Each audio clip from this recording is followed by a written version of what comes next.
Okay, this is our lecture number 18 और आज जो हम ऑप्टिक्स के कोर्स में जो डिस्कस करेंगे वो है ऑप्टिकल इंस्ट्रूमेंट्स के बारे में। ऑप्टिकल इंस्ट्रूमेंट्स में सबसे पहले हम डिस्कस करेंगे टेलीस्कोप को। टेलीस्कोप को हम कहाँ पे यूज करते हैं, इसका फंक्शन क्या है और जो है इसका प्रिंसिपल क्या है, ये हम हमारी आंख दूर की चीजों को कैसे देखती है।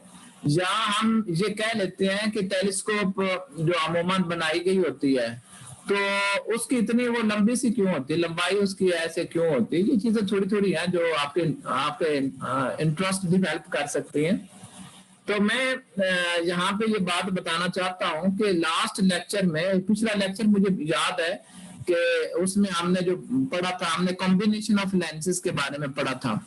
जब एक से ज्यादा लेंसेज को इकट्ठा जोड़ दें किसी खास मकसद के लिए, हम कहते हैं that is combination of lenses. अब जो टेलीस्कोप है, टेलीस्कोप में पहली तो बात है कि टेलीस्कोप के डिफरेंट टाइप्स हैं, ठीक है। हम कहते हैं कि जो फंडामेंटली इसकी दो डिफरेंट टाइप्स है टेलीस्कोप की, लेकिन इन दोनों का जो डिजाइन है वो किसका, वो हम ये दोनों जो टेलीस्कोप्स के टाइप्स हैं दोनों ही यूज होती हैं दूर के ऑब्जेक्ट्स को देखने के लिए।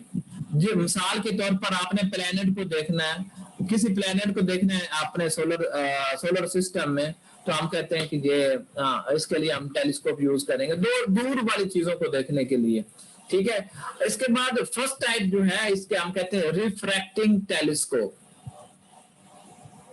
ठीक है। रिफ्रैक्टिंग टेलीस्कोप में मतलब लाइट रिफ्रैक्ट हो जाती है और रिफ्रैक्शन, लॉ ऑफ रिफ्रैक्शन को यूज करते हुए हम ये टेलीस्कोप जो है ये कंस्ट्रक्ट करते हैं, ठीक है, दूर की चीजों को देखने के लिए। और इसमें क्या यूज क्या होगा, जैसे हम लास्ट लेक्चर में पढ़ रहे थे ना, combination of lenses. Combination of lenses, दो लेंसेज को हम इकट्ठा जोड़ देते हैं, मतलब पास पास रख लेते हैं और हम जो इमेज है, जो इमेज बन रही होती है वो दोनों की मदद से बन रही होती है, ठीक है। अब मैं आज हम यहाँ से स्टार्ट ले लेते हैं कि ये टेलीस्कोप की एक एग्जांपल दिखाई हुई है, ब्लैक जो इमेज है, और इसका जो प्रिंसिपल है, इसके पीछे लाइट कहाँ से आती है, ऑब्जेक्ट कहाँ पे पड़ा होता है और इसके कौन कौन इससे क्या क्या है, ठीक है, वो हम देख लेते हैं कि जो टेलीस्कोप है वो ये जो रिफ्रैक्टिंग टेलीस्कोप की बात कर रहे हैं। रिफ्रैक्टिंग टेलीस्कोप जो है इसके दो लेंसेज का कॉम्बिनेशन है। जो कॉम्बिनेशन है, पहला जो लेंस है उसे कहते हैं that is objective lens. Objective lens जो ऑब्जेक्ट के करीब होता है, यानी दूर से लाइट की रेस आ रही होती है और उन दूर से जो बहुत दूर ऑब्जेक्ट पड़ा हुआ है वहां से लाइट की रेस आती है और रिफ्रैक्ट हो जाती है ऑब्जेक्टिव लेंस से। उसके बाद उनका एक इमेज बनता है, ठीक है, और जो इमेज बनता है ये image will act a role of the object for the second lens। second lens को हम आई पीस लेंस कहते हैं, जहां पे जिसके करीब हमारी आंख होती है और उससे हम देख रहे होते हैं। अब हम ये देखते हैं कि ऑब्जेक्ट कहाँ पे रखा हुआ। ऑब्जेक्ट हम मिसाल के तौर पर इनफाइनाइट डिस्टेंस पे रखा हुआ है, इनफाइनाइट। यहाँ पे ये जो तीन रेज आ रही हैं, ये रेज उस ऑब्जेक्ट से आ रही हैं और वो ऑब्जेक्ट बहुत दूर है, ठीक है, इनफाइनाइट डिस्टेंस पे है। अब हमने वो ऑब्जेक्ट बहुत दूर है तो हम यहाँ पे बना तो नहीं सकते उसको, तो लेकिन हम ये कर सकते हैं कि वहां से फॉर एग्जांपल ये तीन रेज आ रही हैं और इन तीन रेज से हम कहते हैं कि एक रे यहाँ पे इसके साथ परपेंडिकुलर, मतलब इस लेंस के ऊपर यहाँ पे आकर टकरा रही है। यहाँ पे टकराने के बाद ये एयर से डेंसर मीडियम में आ रही है, ग्लास मीडियम में आ रही है।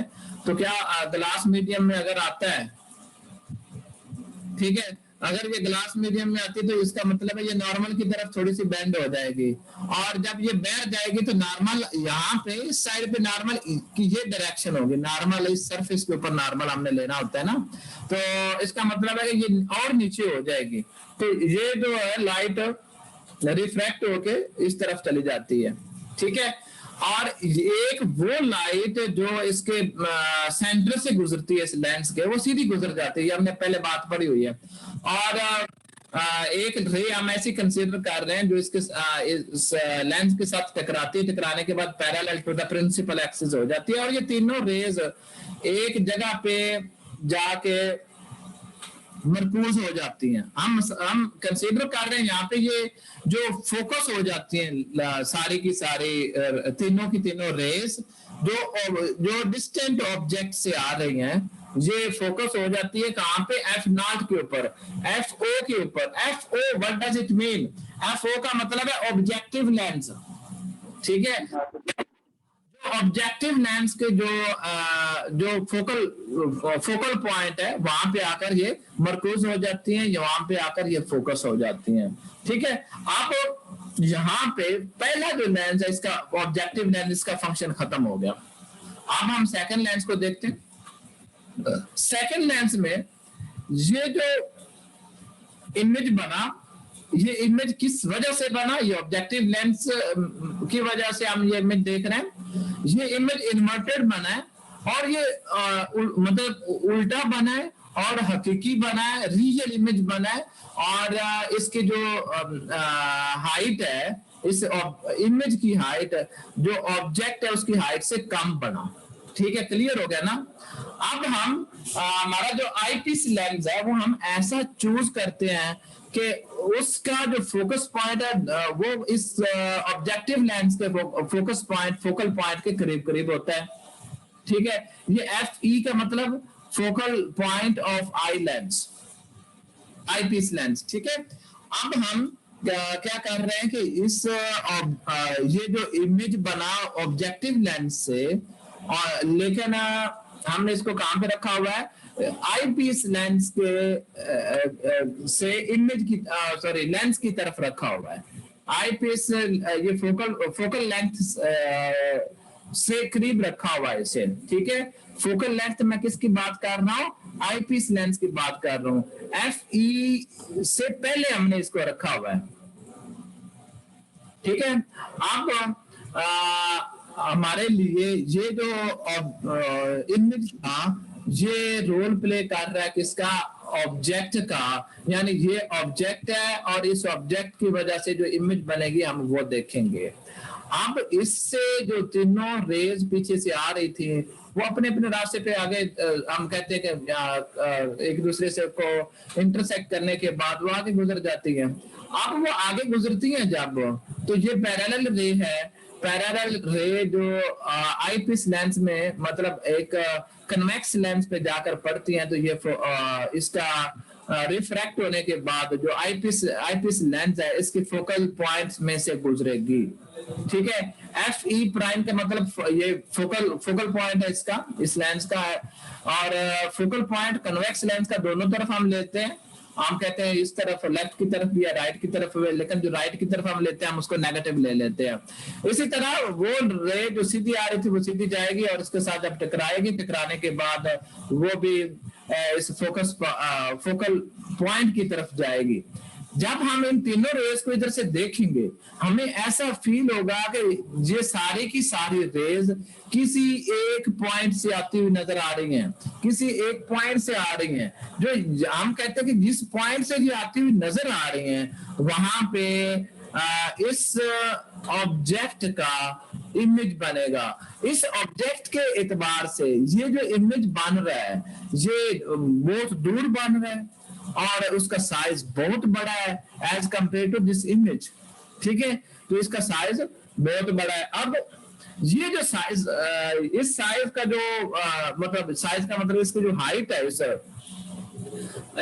इस हमारे इमेज की जो इमेज बना है ये एक तो उसी डायरेक्शन में बना है ना जिस डायरेक्शन में हमारा ऑब्जेक्ट था, इसलिए हम कहते हैं कि ये ऑब्जेक्ट जो है ये इरेक्ट बना है, सीधा बना है, अब साइज में बड़ा है, ठीक है, हाइट इसकी ज्यादा है ऑब्जेक्ट से, और हम कहते हैं कि ये जो है फोकल पॉइंट से बहुत पीछे जाकर बना है। ठीक है, अब इस एनलार्ज इमेज को देखते हुए हम ये कह सकते हैं कि हम ये फाइंड कर सकते हैं, कि हम ये एक्सप्लोर कर सकते हैं कि हमारी जो टेलीस्कोप है, हमारे टेलीस्कोप की मैग्निफिकेशन पावर क्या है।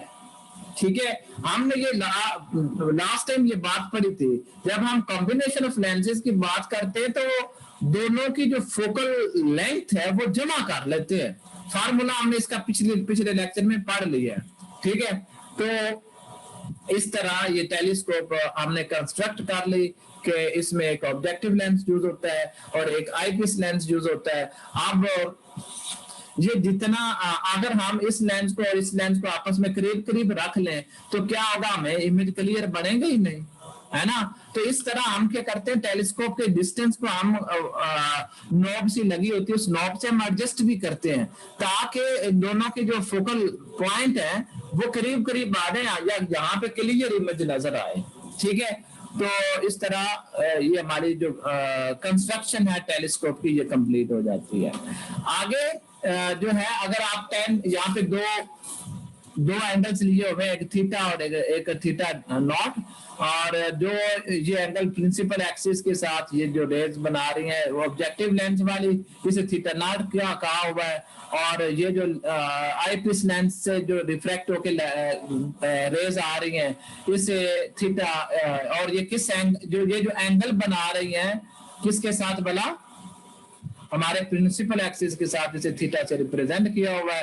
और tan theta not is equal to theta not, जब एंगल बहुत स्मॉल होता है तो हम कहते हैं कि ये थीटा नॉट के बराबर होगा, और ये किसके बराबर होता है, परपेंडिकुलर ओवर बेस के बराबर होता है। तो यहाँ पे आप परपेंडिकुलर इसको सीधी लाइन कंसीडर कर लें।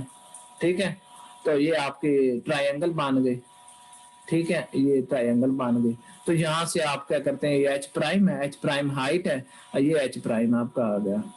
ठीक है, सॉरी, ये आपका एच प्राइम है, ये हाइट आ गई। हाइट का मतलब है कि परपेंडिकुलर आ गया, और ये एंगल आ गया, ये सामने वाला परपेंडिकुलर है, तो ये अब आपके पास बेस आ जाएगी। तो इस तरह आपने क्या कर लिया, tan थीटा, थीटा की वैल्यू आ गई, with the negative sign indicates that the image is inverted. ये बता रहा है नेगेटिव साइन के इमेज उल्टी डायरेक्शन में बना, उल्टा बना है। ठीक है, आगे है कि आगे ये वही फार्मूला दोबारा लिखा हुआ है आपका आईपीस लेंस के लिए, तो आईपीस लेंस की भी आपके पास वैल्यू आ जाएगी। तो उसके बाद आप इसकी एंगुलर मैग्निफिकेशन फाइंड कर सकते हैं। एंगुलर मैग्निफिकेशन फाइंड करने के लिए आप ये फार्मूला यूज करेंगे, और इसके साथ ये टेलीस्कोप की कुछ और डिटेल दी हुई है, डिटेल जिसकी वही है कि आप इसको यूज कहाँ पे करते हैं और इसका फायदा क्या है वो यहाँ पे लिखा हुआ। थैंक यू वेरी मच बेटा, ये आज का लेक्चर है। तो ये डिटेल जो है इसकी, ये आपने खुद से देख लेनी है। ठीक है, और इसके यूजेस हैं, कहाँ पे हम इनको यूज कर सकते हैं, इसमें समझाने वाली कोई इस तरह की बात नहीं है। ठीक है, थैंक यू वेरी मच। अब मुझे ये बताओ कि जो कोई क्वेश्चन है आपका वो काइंडली जो है वो आप पूछे मुझसे। Thank you.